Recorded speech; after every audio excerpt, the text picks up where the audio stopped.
Okay, so let's start for today. I believe there are no questions. Even if there are any, we can take up at the end also. Yes, Vivek. So the next topic is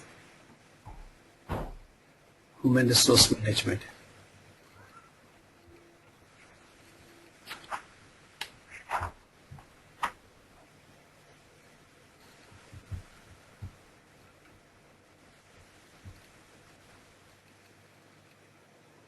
Okay, and human resource management is all about dealing with people in the team.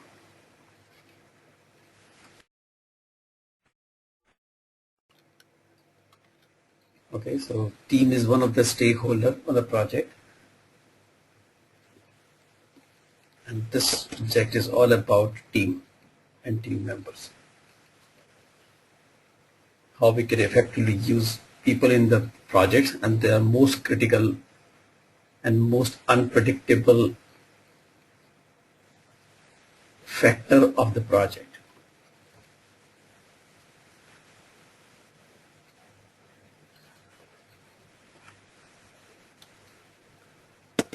Okay, so there are four parts of it, four processes in that. One is preparing a human resource management plan, acquiring the project team, that is the recruiting team members, then planning to develop their skills as per the project requirement, and managing the team, that means appraising their performance, providing them a positive feedback and helping them to improve upon.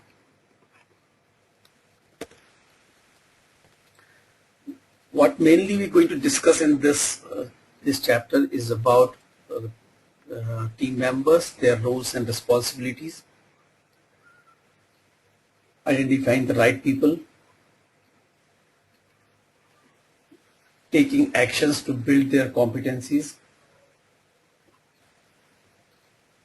creating an environment where the people can contribute and be more productive, more efficient in delivering the project deliverables.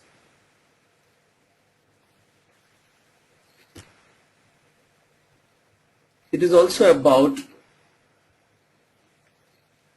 to fulfill the requirement of the project with respect to human resources. It is also about having a relationship with the other people who have these resources so that it is become easier for us to get resources for the project.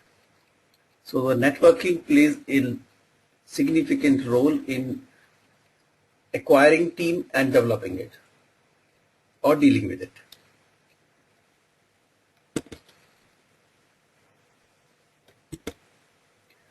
So the one process is in planning and rest of the three processes are in execution.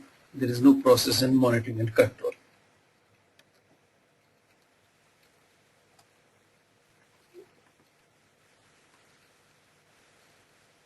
Preparing a human resource management plan is all about identifying who are required for the project, how they will be onboarded on the project, when they will be onboarded, when they will be offboarded, what will be their roles and responsibilities, what training needs are there for the team, and planning for the reward and recognition system in the project. So main input to this is activity resource requirement, which we estimated in time management section. In this, for each activity, we identified what skills or how many resources are required for that skills. That is the major input here. And the output is the human resource management plan, that is about that when the people will come on board, their roles and responsibilities, what are their training needs, all about that how we're going to manage people on the project.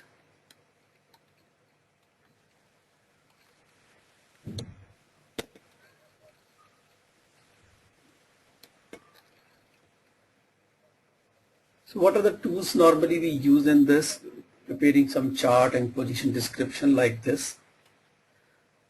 This is talking about a hierarchical structure in which we are talking about various roles and their reporting relationship.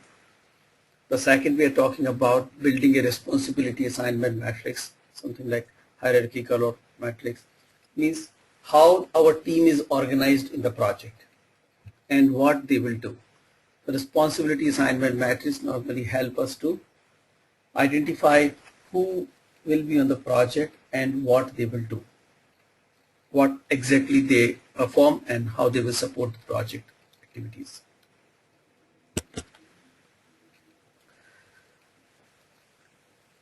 Why these all responsible assignment matrix is important and why this people management is important. Let's look into this story. The story is about 4 people. You might have heard this or might have read this sometime. It's not a new one. And these 4 people are everybody, somebody, anybody and nobody. These 4 people are on the project and this important task is to be accomplished on an important project. This task, everybody is responsible for that.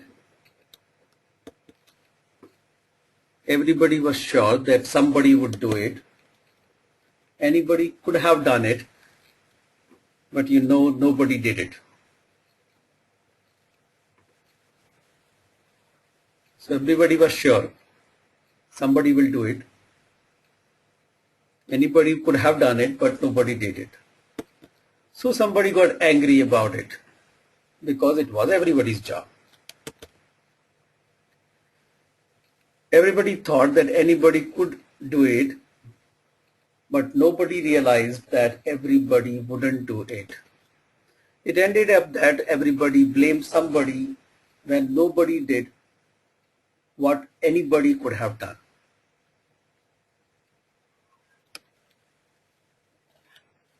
Okay, so when we have not defined the rules and responsibility, organization structure properly and people do not know what they're supposed to do, and this is what normally going to happen in the project.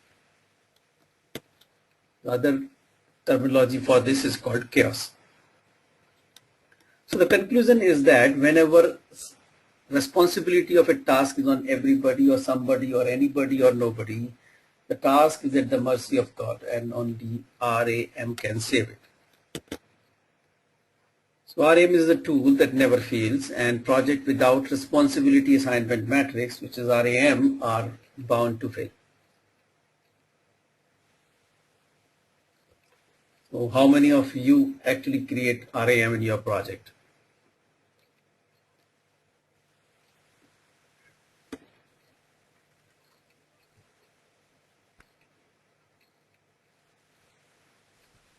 I used to do it. You are doing? Yes. Good. I think most of the people are doing it.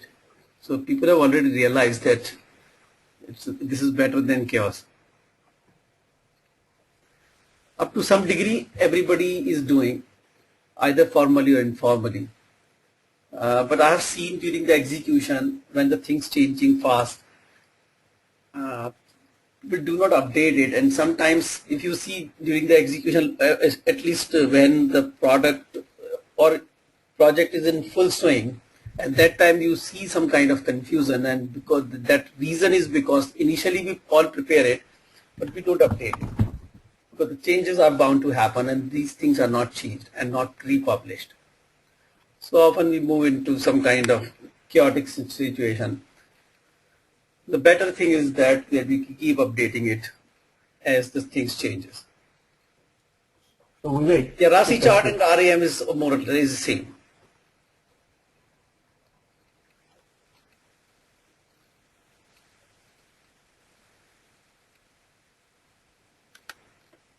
Okay, the networking plays a very important role in human resource management.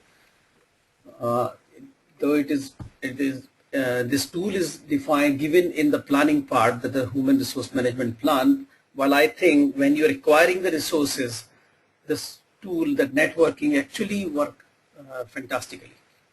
So it's a more important tool in acquiring than actually in preparing a management plan.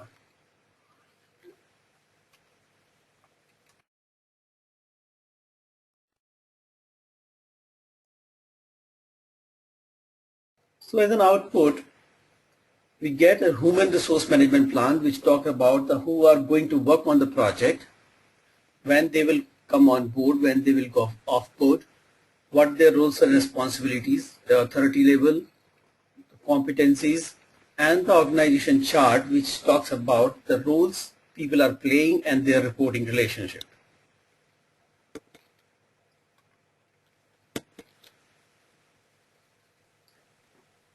The staffing management plan, which is part of the bigger human resource management plan only, is also talk about that how the staff will be acquired internally or externally, or at what locations. Maybe if the people are not available at one location, you may get people some other location and to prepare kind of virtual team. Resource calendars talk about the availability of the resources which are identified for the projects. Training needs talk about when we get people on board, they may or may not match with the skills required for the project. In that case, if there is a gap, we need to identify that gap and identify training needs so that those can be executed to bring people up to the mark.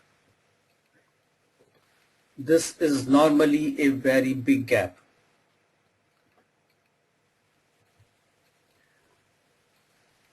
We should establish a reward and recognition system, and this can normally get inherited from the organization. But I will say you always see that what is the need of your project and bring changes in that. Normally, if you bring some changes in that, your HR department come into picture. You may need to deal with them, and many times to prevent dealing with them, you skip that customization, which is not a good idea.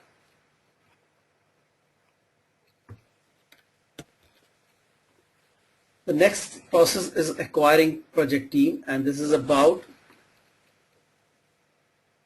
getting people on board internally or externally. Look for the people inside the organization. If they are not available, then go for the outside organization. Your human resource team may come into picture for getting the people on board from the outside of the organization, that is recruiting the people.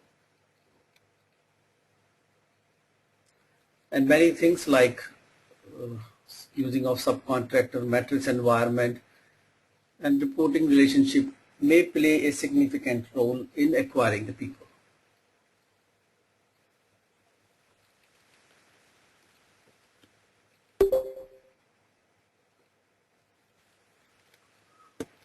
Okay, so in this, the negotiations play a significant role, and for that you need networking.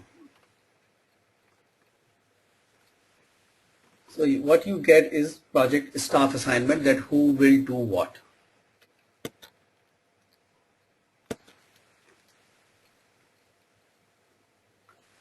So there are some pre-assignment on the project, especially when customer or the person who has given the project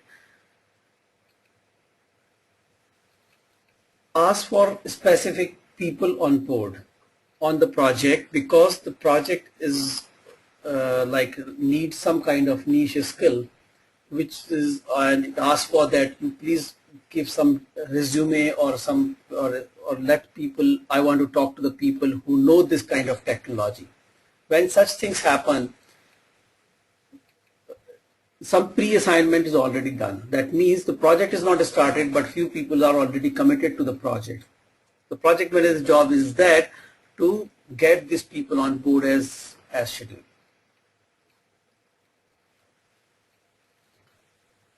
The negotiations are important. Basically, networking is important.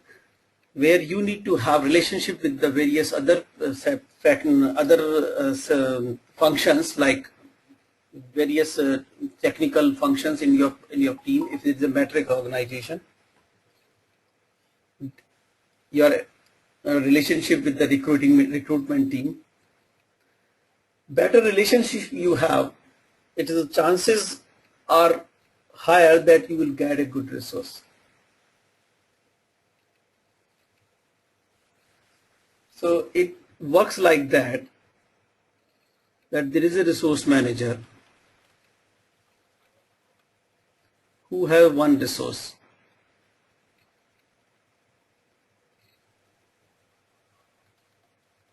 PM1 wants it and PM2 also wants it.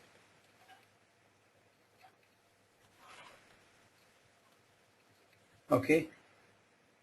Now, the situation is that PM1 has a friendship with resource manager.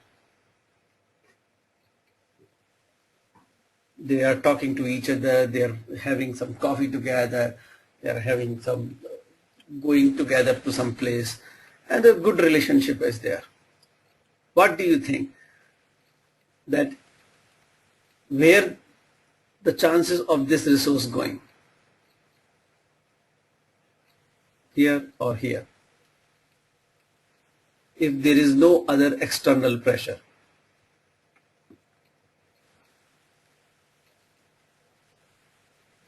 It will go here or it will go here.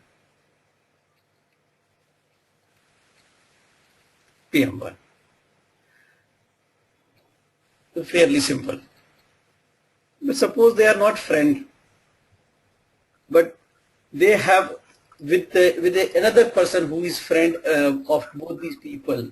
They have coffee together at some time in canteen or some other place. But PM2 has no relationship with resource manager. Where do you think this resource will go?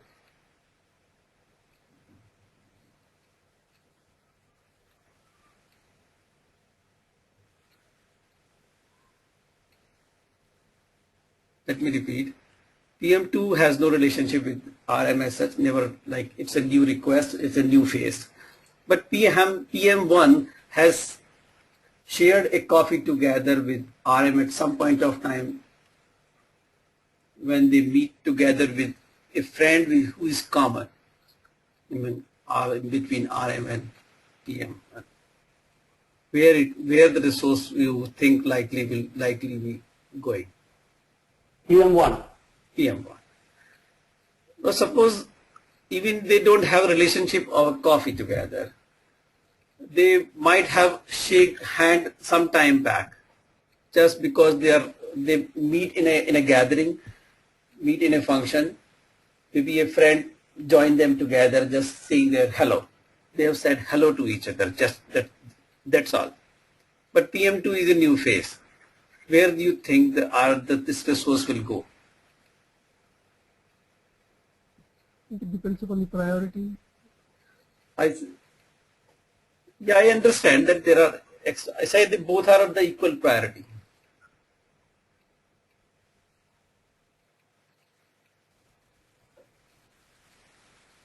I think we will go to PM1.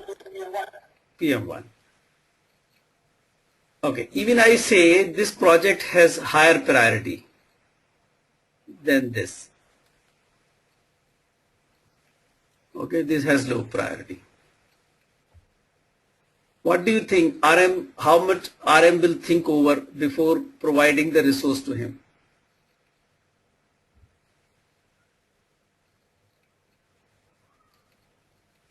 As per the priority, he should allocate to PM2, right? Right. But it is only one resource, right? If it is a two resource, he might have been thinking differently, but there is only one resource, that is a scarce resource. Maybe like it looks very fair on the ground, but do you think in the real world the people really go as per the project priority? No, it goes on personal relationship only. Yes. The personal relationship matters more. Truth all over the world, relationships win everywhere, all over the world. And therefore, networking works here, and it's very, very important. More you are connected with around the people who are resourceful, who have resources, getting right resources on your project, is chances are higher that you get the people. If you do not know the people, the chances that you will get the people is still, because you have a project and you need, but you may not get the right people. You may need to invest more in training than other people.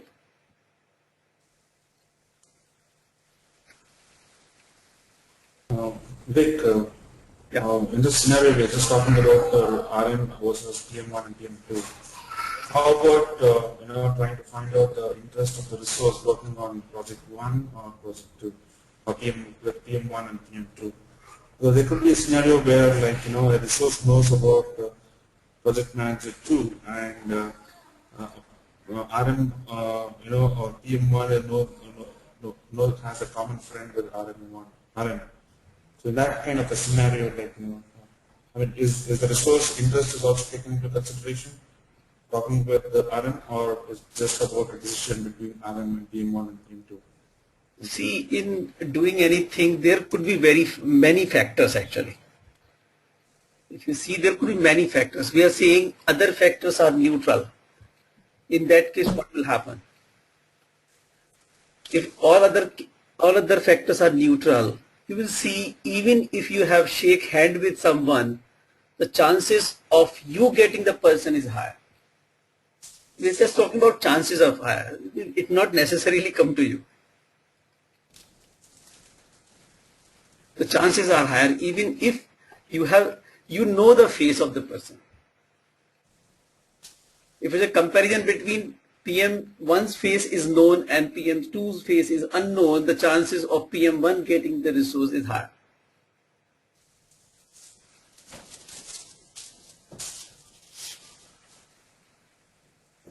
So what I'm trying to say is, despite priorities, the RM may not play very fair role. And that is the reality actually.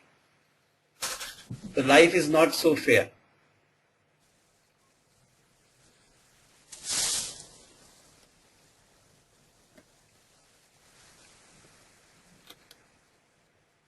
Okay. The third thing which comes to is acquisition. The acquisition means taking the people from outside of the organization. Your recruitment team will come into picture. Again, your relationship with the recruitment team make a lot of difference here. You may need to create some virtual teams when the specific skill people or some special or some other factors, maybe disability, maybe limitations of relocating, maybe other things, may play some role, and you find people in other locations, and those are in the current scenario when the communications are getting easier and easier, and it is very easy to talk to each other without any, even the people are not around. Virtual teams are common. Like our training is getting common and common. Such training, maybe you will find such trainings are happening, or maybe a couple of years down the line, in many numbers. So that's what the virtual teams are, I think, getting reality, and more virtual teams we are finding because of the various reasons. But when you get virtual teams, the communication become very important.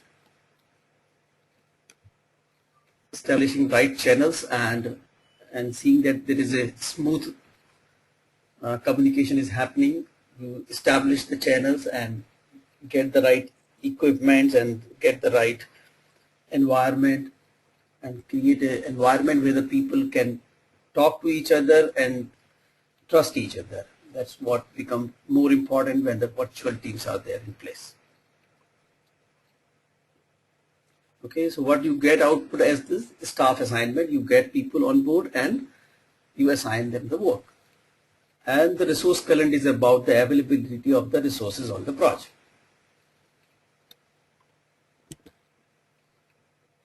Developing team means building the capability of the team or the people in the team, motivating them, creating an environment where people feel safe and they can freely share their views, they can talk about what they are thinking of, and can be more productive than in any other environment.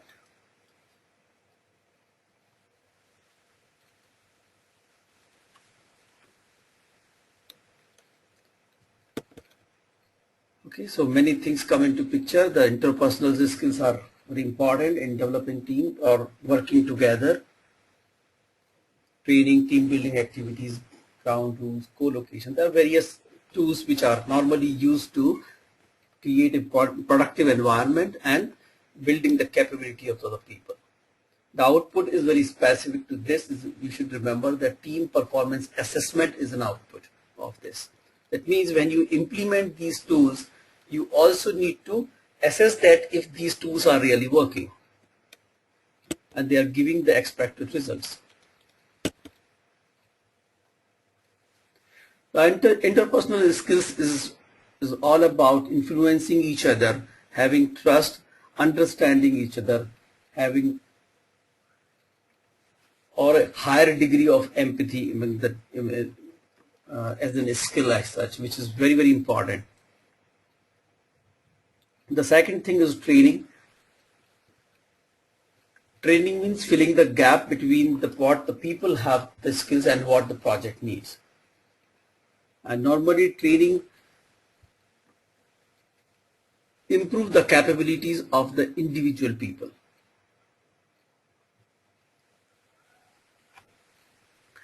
Mentoring, coaching are sometimes also categorized as trainings. The team building activities which helps creating a cohesive team. People understand each other better, and if you might have learned this these stages of the team development, that team goes through 5 stages in a project, especially in the project, because project assemble the team and disperse it at the end of the project. So these things go like that. The team get formed because people come from different background with different understanding, different culture and different belief. They often have a lot of conflict with each other, and that's what the stage of storming. But this sooner or later they start understanding each other, and the conflicts actually reduce among the team members, and that stage is called norming. Now once the things are like goes through norming, people understand each other better and better, and that is the time when you have a stage which is called performing. And definitely when the project closes, it is adjourning, means dispersing the team or releasing the team.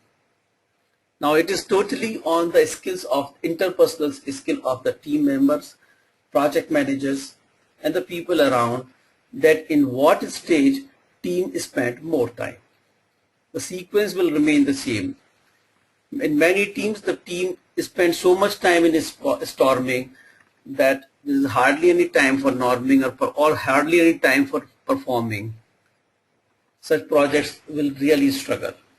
In many project teams, they smoothly pass the storming stage, that is very quickly, or it may not exist altogether if the team members are really good and project manager really steer the people in the team in a very well manner. Then the team will, after forming, can very quickly move to norming, and most of the time they spend on performing. Now it is project manager's skill to how he can reduce the storming stage to give more time on performing, or leave it to the people, or do not interfere too much, so that people stay most of the time in storming.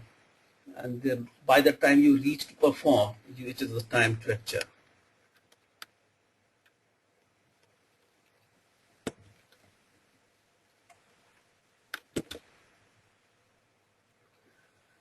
Ground rules are very important when, especially in the meetings, when you call different people in a room and discuss various matters. So ground rules are normally like that when you say that a meeting cannot happen without an agenda.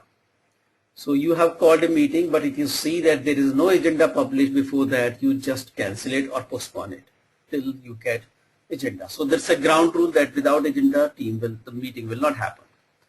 Or to control the behavior of the people in the meeting, or when there is a group activity, you say, okay, one person will speak at a time, or the people will raise their hand, and only after when the person who is controlling the team, controlling the group, or the person who is moderating the group will ask the person to speak, only then he will speak.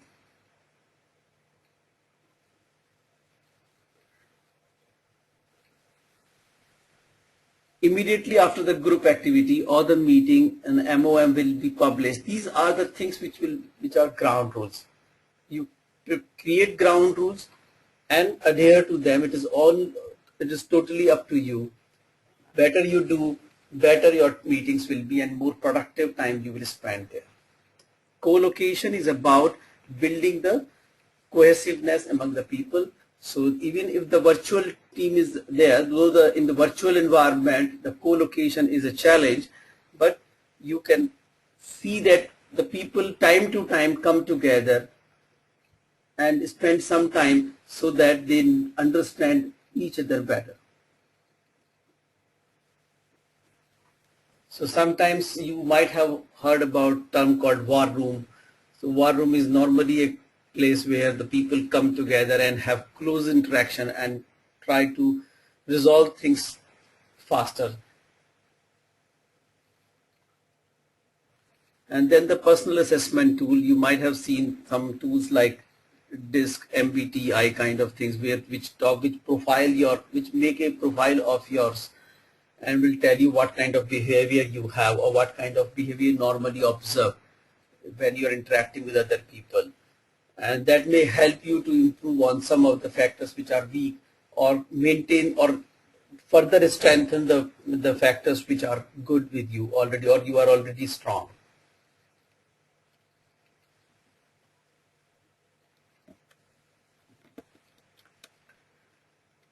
You also establish a reward and recognition system in your project. Normally they are inherited from the organizational things, but if you customize, I think you always look for that. If it is absolutely fitting into your project, if it is fitting well and good, if it is not, you please go ahead and customize it. You may need to deal with your human resource department for that. The purpose of this, that keep the people motivated. Now when we say reward and recognition, do not map it to money absolutely, or gifts, etc. Reward and recognition can go beyond money and gifts. Okay, so ultimate aim is to motivate people,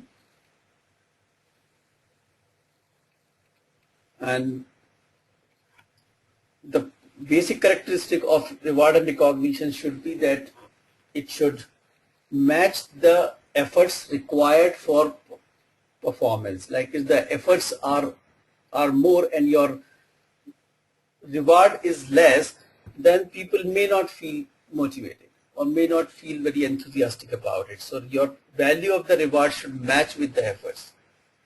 It should be sensitive to the culture, so that if people come from different culture, it should be taking care of the people's feeling. We should ensure that only desirable behavior is to be recognized. No politics, right? So we should set some rules there, and whomsoever comply with the rule should be rewarded. Or as per the rule, if someone is found that that he has performed, or he has performed to a level where he can be rewarded, should be rewarded. And it should be transparent to everyone. The selection should be very transparent. The rules should be set such a way that everyone should have equal opportunity to claim the reward. So there is nothing in the rule which can stop a specific section or a specific person to achieve the reward. Now, reward should be given throughout the project, not just at the end of the project. Many times we do this mistake. Once the work is completed, we reward the person. Now, the work is already done. If this would be done earlier, it might have given motivation to the other people to replicate this kind of behavior. So the reward should be set on some milestones, on some place, so that other people also get opportunities for the reward. And they look at the ultimate aim of the reward is to motivate people to perform better. So if it is done at the end of the project, there is no opportunity to perform better anymore.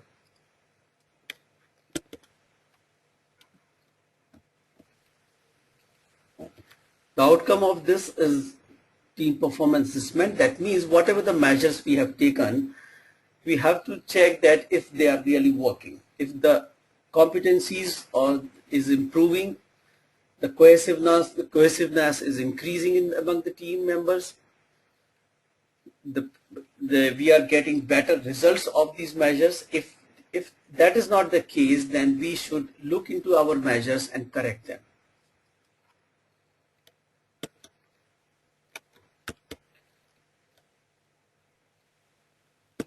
And the last process in this is appraising people. Appraising means providing constructive feedback. Constructive feedback means the people should not feel demotivated, but they feel that some mirror is being placed in front of them and there is somebody available there who will help them to improve their skills or improve their performance. So the idea of giving feedback is to improve the performance, not to demotivate the people. We should identify and resolve the conflicts upfront and at the earliest. So assessing the performance, providing the feedback, providing the help, identifying the conflicts and resolving them on priority.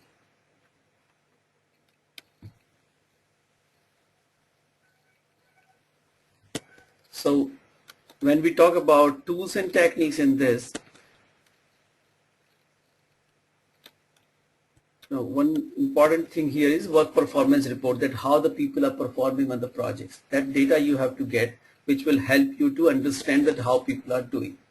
The second thing, what you can do is observation and conversation. So keep talking to your people, keep looking at what is happening around, stay involved in the activities in the project during execution, so that you know how people are performing or what support they need, what kind of feedback can be given to them, and how we can support them to improve their performance. So provide constructive feedback, identify their training needs so that the training can be provided at appropriate time to build their capabilities, competencies. Goal setting for the next phase. So you have decided of some phase about 3 months, 1 month or 2 months, whatever. So you set some goal and then based on that goal you provide feedback and then set another goal so that you can see that the performance is really improving. We should address conflict. Conflicts are inevitable. Like we said that after forming, the first stage after forming is storming, and storming is nothing but the conflict, because the people in a project, people come from various different backgrounds and they have different understanding, different thinking, and bringing them together on one ground, the conflict management is one of the important tasks. We should very proactively identify the conflicts and try to resolve them as fast. Okay, but not we should not go overboard on in resolving the conflict. So means Even if there is no conflict, we try to resolve it, can create a problem.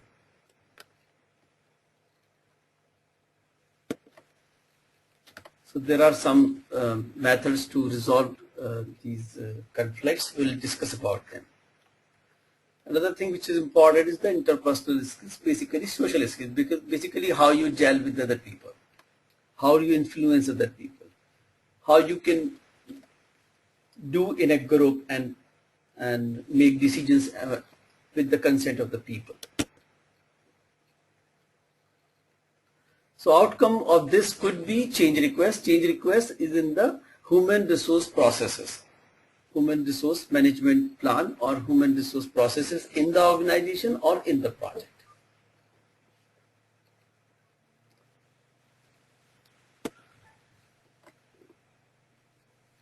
Okay, at the end of the this chapter, let's understand some of the theories or some of the principles which work in human resources, and this especially all principles are come from mainly from manufacturing. One principle is Maslow's hierarchy of needs, which Maslow's actually described that people go for self-actualization. And what is self-actualization? That means growth in the organization, getting appreciated for their work. The self-respect is the next one. The social skills means creating groups and gelling with other people, helping each other. Then safety in the environment and physiological requirement. So what Maslow says that people are normally get motivated by self-esteem and the self-actualization. If these things are not there, the lower level needs normally are not so helpful in keeping the people motivated. These are basically we say hygienic factors, that is they are understood minimum requirements. They do not motivate people, but if these things are not there, the people may get switched off actually. They are very basic things. So if you provide that, okay, you have a very good canteen facility, so it's a basic requirement. It's a lower level need. Don't think that people get motivated by canteen facility and will do much better job in their work. Don't try to connect this. But if the person has the understanding that if he perform better on this project, he will get promoted or he will get appreciated or he will be recognized, he will do much better job than. So self-actualization kind of things actually motivate people to do better. There is another theory which is called McGeorge theory, and this is about theory X and theory Y. A very simple theory X says that people don't work, they are self-centered, they are lazy, they need to be controlled all the time to get the work done from them. Theory Y is just opposite to it. It says that the workers normally are motivated, they want to work, they want to perform, they want to achieve their goals. The manager only have to support them and create some environment. Create an environment where they can perform better.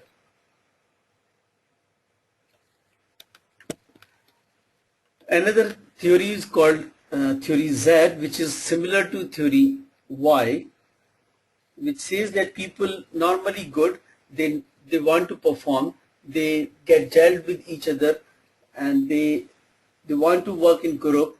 The manager's job is to facilitate.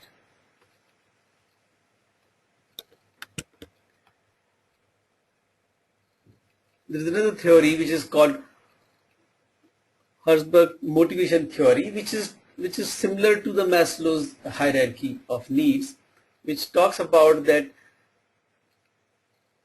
the hygiene factors, the pay, working conditions, the physiological needs, food, etc., they are hygiene factors. They do not motivate people.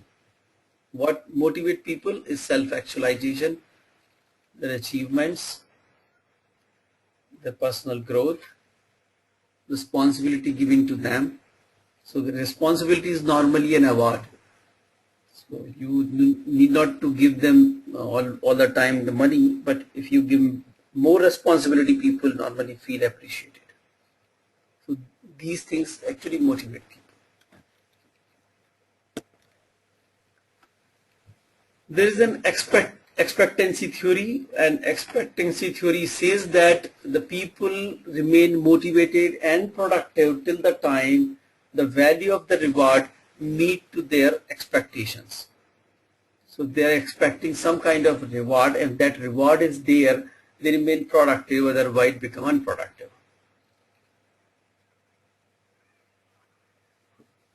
Achievement theory, there is say that the people are motivated by achievements, power, and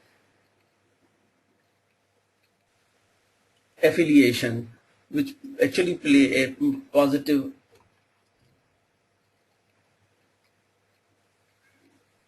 to get the people motivated. So if they are appreciated on their achievement, they're given more power and they feel more affiliated or more attached with something or something higher which they look forward. They remain motivated, or they get motivated by this. There are various theories as such because as I said, the people's behavior is the most unpredictable thing in the project. There are always research that how we can manage people and get the job done from those people what we want. This is always a challenge and always a subject of study. Let's look at some kind of other things, that there are some leadership style, and these leadership styles, there is no good or bad. There could be some bad, but it is all about what you use when. But there are leadership styles which we expect not to use. One is autocratic. Autocratic means is not listening to anybody. He just says and expect other people to follow it. Other is consultative or participative, means it is opposite to the autocratic. He says, okay, he want to have the opinion of everyone in the team before he decides. So you want to take all people together along with him, and so it may delay a decision, but normally people are well appreciated, feel good about, so they feel good in that. While in this case the decision may be faster, but people may not be satisfied. There is another type of leadership which is called laissez-faire, and laissez-faire is about giving the freedom to the person. So you have a subordinate with you and you give him, you know that he can do a better job or he can take a higher responsibility. You give him a higher responsibility, you provide him some support kind of things, and define him what he is supposed to do, and then you get away from the scene. Give him full freedom whatever he wants to do, and let him do this. So that is a full freedom available to the person for doing anything. Nobody is looking at him. Bureaucratic means, I think everybody know what is bureaucratic. That is doing despite you think that it may not be useful, but because the process is written like that, you should do like that. The best leadership style is manipulative. Manipulative, the other name of the manipulative is the stage managed show. So the other people never come to know what really happening around. Everything is stage managed. So if the boss is there and boss is coming, so the boss will tell to all the subordinates that who will ask what question and what response will be given. So when the boss's boss will come, he will see that everything is good while nothing is good. Okay. Expert leadership is something like you are an expert of in some technology or in some concept or some specific thing, and when such domain come into picture, people believe in you and just follow you.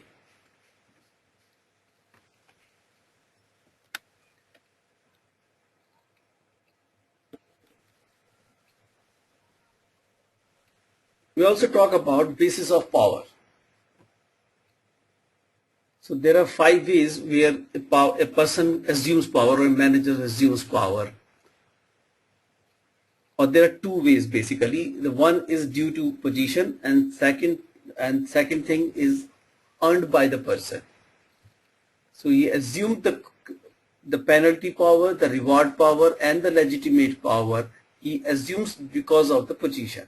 So because you become a project manager, you can penalize the person, you can reward a person, and you can ask the person to do a specific job because you are the project manager. That is called legitimate. On the other thing, expert and referent powers are normally earned. So expert, as I just explained, that people are following you because they know you are expert in this particular thing. So whenever that domain come into picture, people will respect you, people will follow you.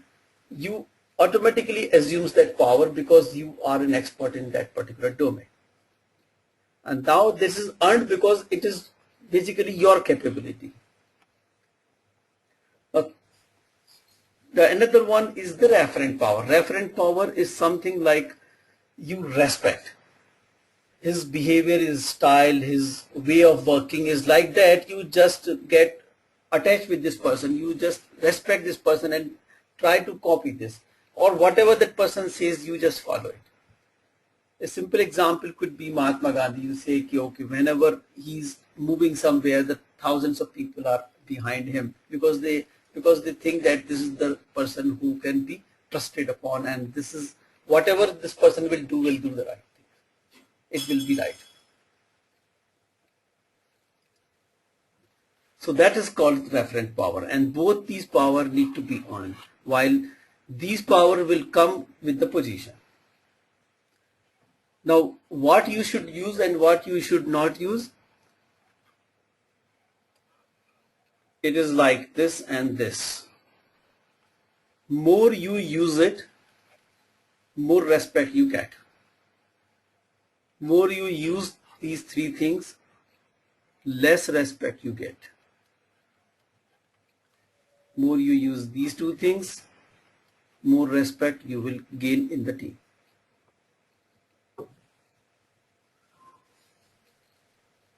A simple thing is that even if you want to ask somebody to do some job, instead of telling him do this job, you just simply go to him and say, can you do this job?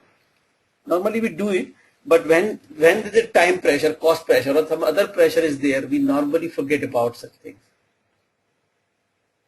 And we tend to use our position power than the earned powers. More you use your position power, you dilute your position actually. More you use your earned powers, you make yourself like more respectable in the team, and your position basically upgrade up, or it rises actually.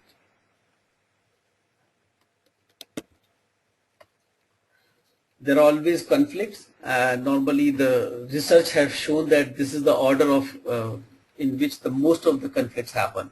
So most of the biggest reason for conflict is schedule, that is time. The second is project priority. The third is resources. Fourth is technical opinion. Then administrative procedures. This is frequency, that most of the conflicts happen because of the schedule, then project priority, then resources, then technical opinion, then administrative cost, then cost, and then personality. Now, the frequency is going like this, but resolving them, the difficulty level of resolving them, no, it is this way. The difficulty level in resolving them is other way around. Scheduling conflicts are easy to resolve, while the personality conflicts are difficult to resolve.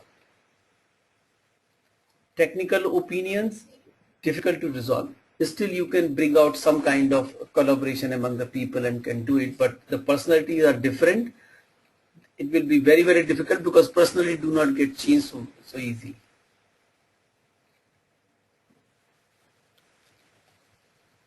So the frequency is high here, low here, but difficulty level is low here and high here. And because you need to resolve these conflicts, you use some techniques to do that. Or by default, you use any of them, you by learning or without learning them. So one is forcing or directing. And this is normally end up into the win-lose. You ask someone to do something and force him to do that thing, or in a group you want to take a decision, you force your decision on the other person. You win, other person will lose. Compromising or accommodating or smoothing is a kind of lose-lose, means both give something to each other. Both sacrifice something to come to a common conclusion. Right? You have an opinion that complete the full plan should be prepared first and then the project to be executed. Other person is saying that okay, let's plan one by one. The module is there, let's plan and then go ahead, and plan and go ahead. And then you come together with this, okay, let's plan for 3 modules, and then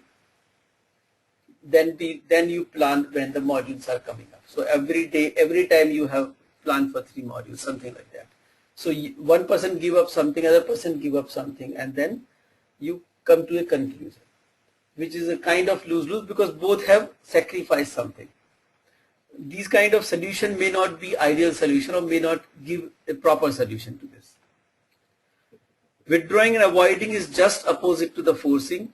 So on one side you have forced your decision on others. On the other side, when the person is not aggressive enough, you want to avoid the things, and therefore do not confront with the people, and will accept that okay, his opinion, he withdraw his opinion and accept the other's opinion. Now, needless to say that the last one is the best technique because it is win-win situation.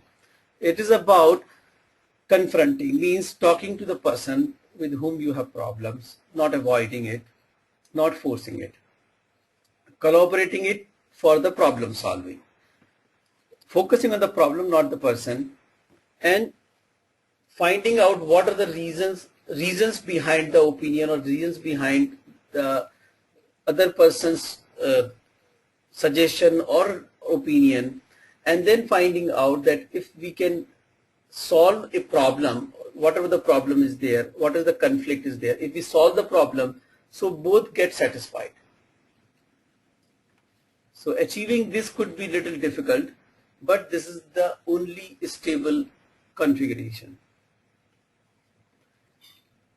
These things look like faster as such, but although withdrawal and forcing looks win and lose, but at the end of the day, they also terminate into lose-lose situation. They conclude into lose-lose situation because when you are forcing, other person withdraw or doesn't withdraw, but this doesn't end there. He looks for the opportunity to fight back or retaliate. The same here. Withdrawing does not mean accepting it. Accepting in the moment and continuously look for the opportunities to retaliate. At the end of the day, he look for the opportunities to make situation like that, so that in that situation, without putting any force or any effort, the other person lose and this person wins. And this is normally a very stable situation. So all three are unstable. Only the stable solution can be figured out from this, and therefore it is the best solution.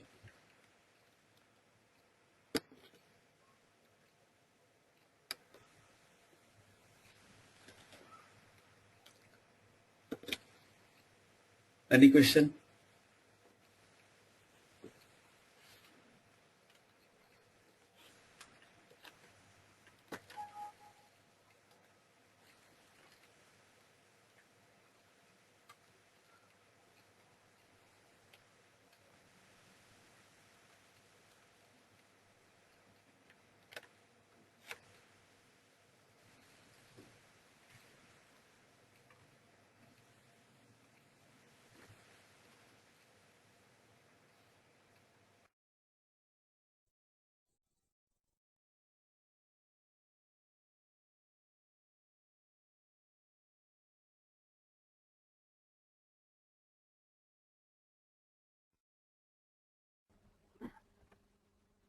Vivek, Yep.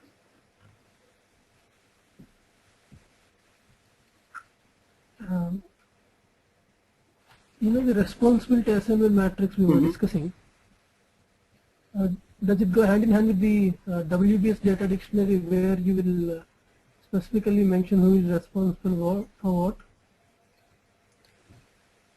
It can be go along with WBS. It's possible that you assign WBS, but not necessarily.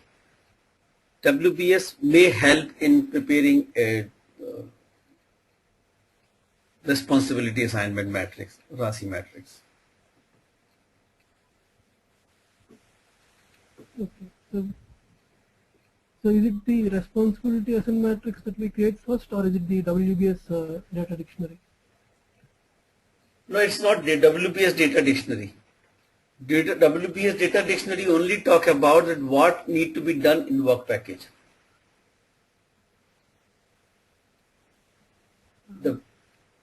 Let me show you an example of responsibility assignment matrix. I mean, even in the work package, do we not assign a responsibility there? Say it again. Even in work package, don't we assign a responsible person there? No, there will be a responsible person there. Always assignment and responsibility assignment matrix are little different. See, assignment is there, but that is talking only about the this work package. The things are more than in the more than work package actually in the project, Okay, got it. and they have to play a role in the project. Just not doing the assigned work. It's more than that, right? Yeah. I'll give you an example of this.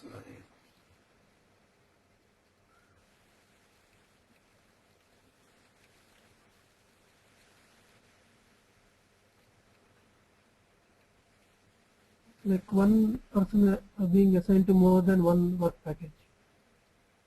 Yeah, it can be. One person can do more than one work package. Yeah. Most likely. Let's look at this. This is a little customized assignment matrix. It is not a RASI matrix, but it is a little changed with that. So there is a responsibility, there is an accountability. Support, instead of support, support is there, but instead of I, it is review, which is here. Who will review? So it's a little customized in that sense.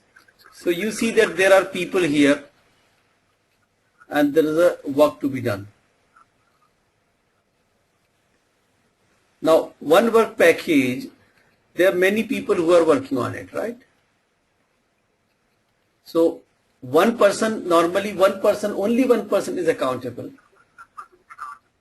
So in every line you will see only one A. There could be multiple R, there could be multiple RW, there could be multiple S. S stands for supporting.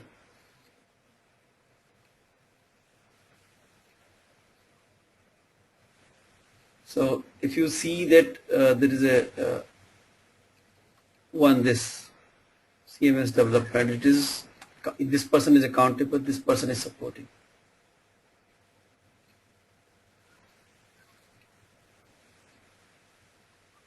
architecture. This person will actually develop. This person will review. This person will support. Means contribute in that. You look at this design. This person is accountable actually. These two people are also responsible. Means they equally participating. But if it doesn't happen, this person will be who will responsible for it.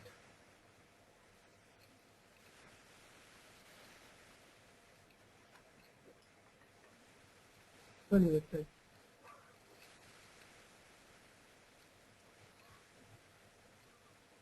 Rasi, see, there are different names actually. So you can customize it. Otherwise, Rasi is the most common name for this. Responsibility, accountability.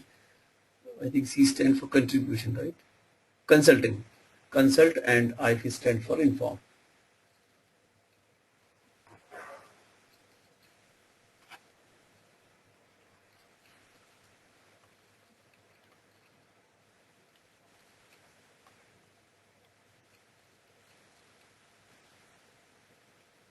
Okay, I give you a little food for thought.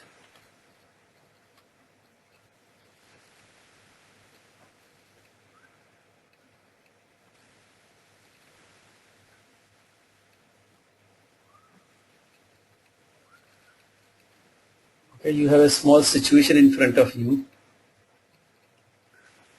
Just read this and let me know what can be done in such a situation.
What need to be done?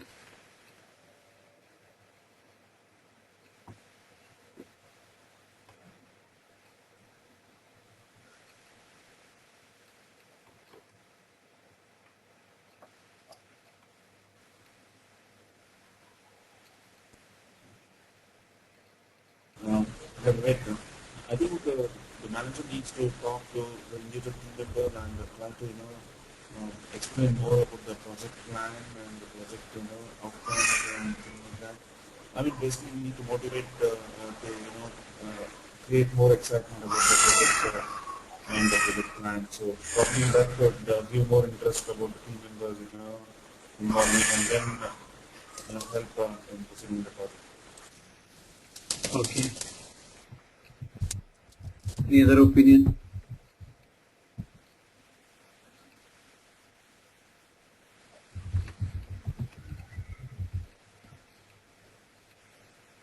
I think that people need to speak up. Maybe the atmosphere is not very good. So for that, to loosen up the atmosphere, probably a different forum on which everyone can vent out their feelings and reservations is necessary in such circumstances. Okay. But people are not speaking. What should be done? I agree with you that people should speak out, but they are not. You should actually question, basically. Ask So I see some fear factor there within the team, Vivek. So that may be one reason they're not, in speaking out. So a confrontation is needed at that point of time. Right. So what is that confrontation? So probably we can ask people to mention it in a unnamed envelope, or so that it opens up, so that the names do not come up. No, it can be a one-to-one session with the manager. Yeah, I agree. Yeah. Exactly. I think one-to-one session would help, and if they met somewhere in informal way, that would help. You know what happens? Sometimes we go with the words written in front of us. We just assume that everything written is right. We don't try to see behind that. Why people are not speaking out?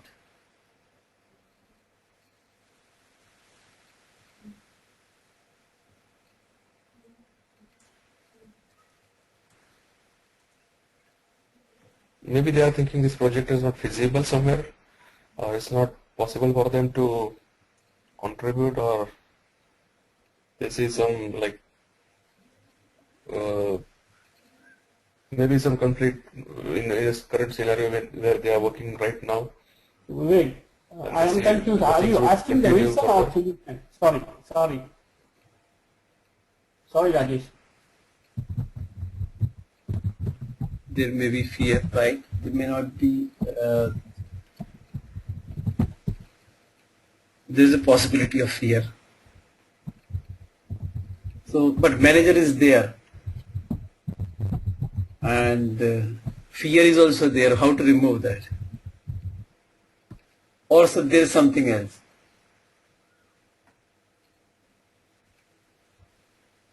Actually, it could be that the assignment has not been done yet, and nobody knows what they should talk about. Okay, they are not very sure that if they will speak, how things will be taken up, right?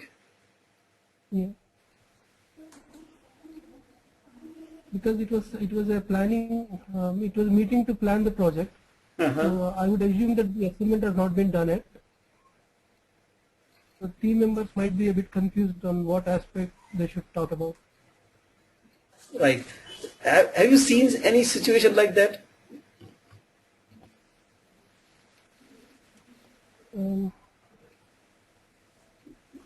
No, Vivek, I haven't. What I think, like, if a team member is called for the meeting, that means that he knows what exactly he has to do in that project. So here the confusion is, or rather the question is, like, why the people are not opening up, right? Right. So, sorry, I don't have any answer for that right now. Yeah, it's difficult. Yeah.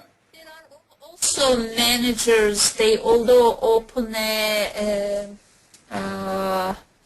conversation or discussion in front of everybody, but at the end they want to hear the answers they want to hear no matter. There is no winning. So if the team is there for a long time and they know the manner of the manager, especially in front of people, they held up because they know the result anyway. What's going to happen? So, Right. So when you have an autocratic type of person, this may happen. There is another circumstance which I have observed in one of the incidents, that if what manager has done and what the team member think, if there is a big difference between them, the team members may not talk.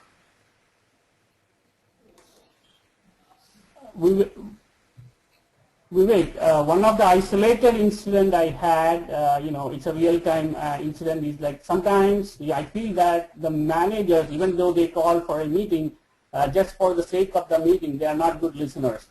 They try not to understand exactly what the situation is.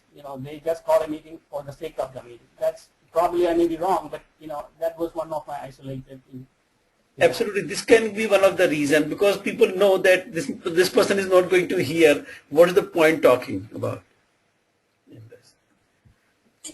true. There are those cases as well. Some of the managers, actually, they are not qualified to be managers. Therefore, they don't have the competency of listening and analyzing and skimming through what is best. So therefore, he is not hearing it.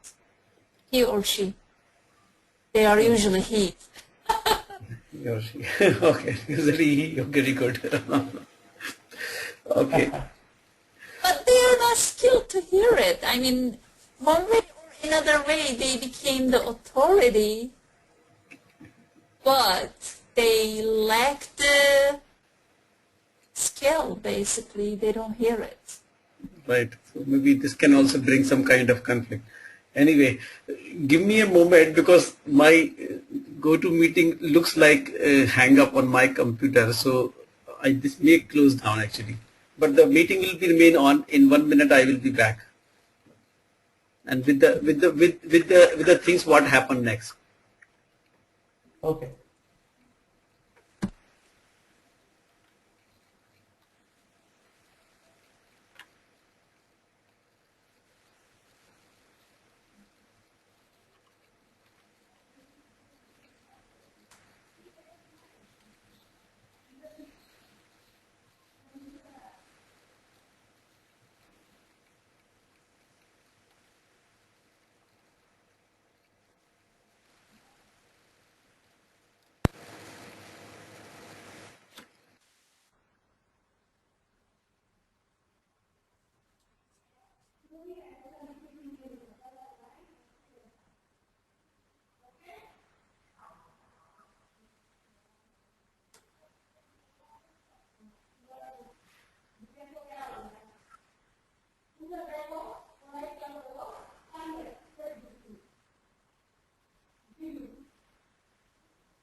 I'm back here.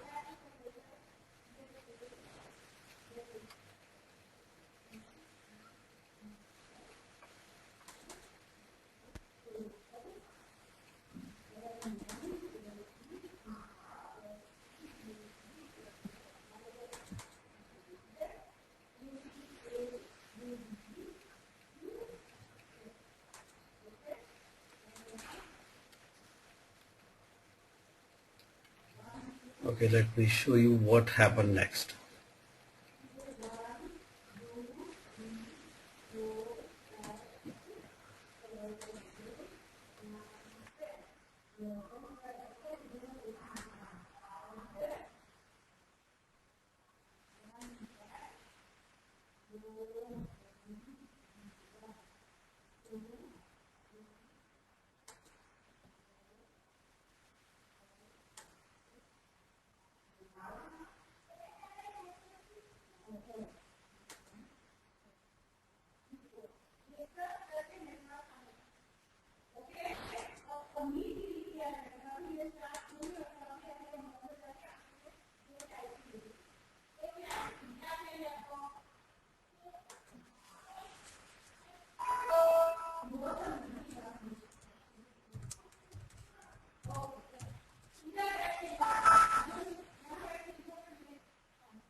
Vivek, I think this will happen at the rarest of the rarest, right?